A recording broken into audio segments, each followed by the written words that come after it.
Attorney Rufil Fernandez Banyok. Attorney Rufil Fernandez Banyok. Straight to the point. O karon, ania ang inyong anchorman. Sed pro veritate. Wa kitay mahimo aron sa pagpakigbatok sa kamatuoran, kundi aron sa pagdapig sa kamatuoran. Straight to the point. Luzon, Visayas ug Mindanao, Pilipinas ug sa katawhan kutob sa mabot sa Tusibya sa tibuok kalibutan via internet. Maayong buntag ug kumusta live gikan sa Queen City of the South, Cebu City, Philippines. Welcome nining atong tulumanon ug inyong tulumanon. Straight to the point. Kini gyapon nyo boss nga lagad sa kahanginan sa kasamang Rufil Fernandez Banyok. May para makikuban kaninyo nining laing adlaw sa atong pagpakigbisog. Adlaw karon may galang nga Martes pizza 18 na buwan sa Nobyembre tuig 2025. Straight to the point. Sa gihapon natagantag pagtaga ng mga issues nga may labot ang lungsod, nagbagang mga expose, nagunang mga reports, dinhi lamang gyapon mga higala sa atong pagbanuban nining atong tulumanon ug inyong tulumanon. Straight to the point. Naguna sa ato maisgutaran karon nga buntaga mga higala. Presyo sa gasolina o diesel mosaka sugod karong mga orasa og tag 1.20 ang matag litro. Straight to the point. At pagtaga do buntaga mga kaigalaan, bidang nagmahal ni mga palaliton mga sukin tigpaminaw. Ang atong stock market mga higala medyo doon na gyoy mga pagtandog nga dako-dako. Ang balor mga higala sa peso against dolyar mga kahigalaan porbida. Ato ni tagag pagtagad butaga sab sa atong pagbanuban ining atong tulumanon inyong tulumanon. Straight to the point. Samtang gipakuratan ni Senador Amy Marcos ang nasod kagabi. Human iyang giakusahan ang iya igsuon nga si Presidente Ferdinand Bongbong Marcos Jr. nga tigamitan og illegal nga drugas. Straight to the point. Ingon man ang kapikas nini nga si First Lady Liza Aranita Marcos. Straight to the point. Kuyawa ining kalakiha kumaohon mahigalag tinuod ning aligasyon ni Amy. Di man ni basta-basta nakurat mga higalang katawhan kagabi. Dumikan kay laliman ka mga kaigalang ang igsuon mismo maunay ni aligar. Ang mga tao mahigala sige man lang mga kaigalag haka-haka, sige man lang mahigalag duda. Gumikan mga kaigalaan kay kung imo matanaw si Presidente Bongbong Marcos medyo naghiwi-hiwi namang baba. Pero kutobras pagduda ang mga tao. May pasangil si kanhi Presidente Rodrigo Duterte labot ana. Pero medyo layo-layo ra gihapon mga higala nga ang iyang testimonya, ang iyang pasangil kay dili man gyud sa mahigala maoy duol kauban mahigalang BBM. Ang grabe ang kagabi mga higala kay igsuon na mismo.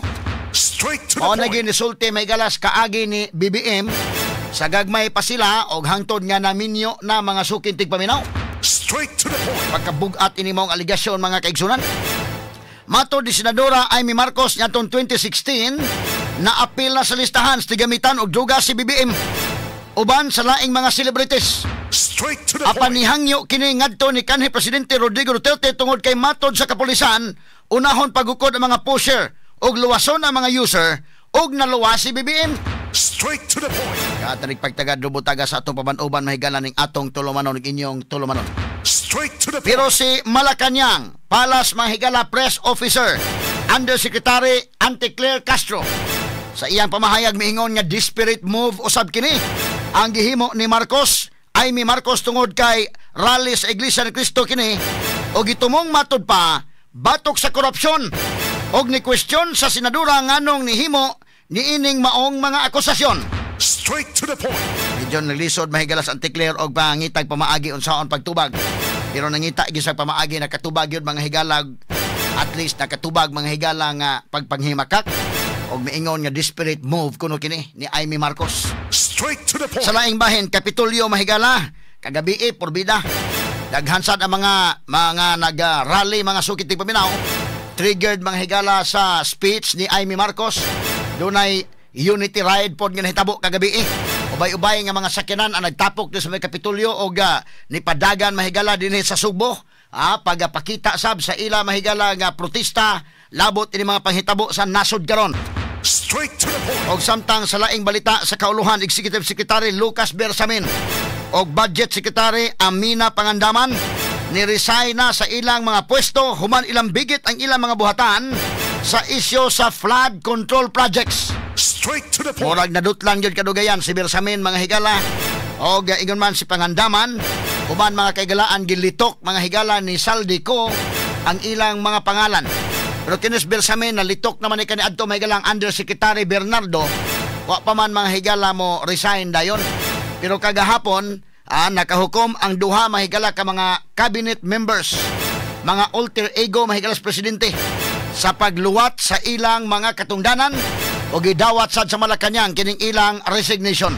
Straight to the point. Ngano ka unsa kadako gyud mga higala kining maong panghitabo na karon ngang iyang inner circle, ang iyang sinaligan executive secretary o ilabing sinaligan mahigala diha sa Malacañang, may resign naman mga sukintig paminaw. Straight to the point. Lakip ang budget secretary mga higala nga lain pong sinaligan. Kinig uban pang mga isbitanan yung mabati exclusive over DYHP RMN Cebu 612 sa dial sa inyong mga radyo sa 93.9 IFM.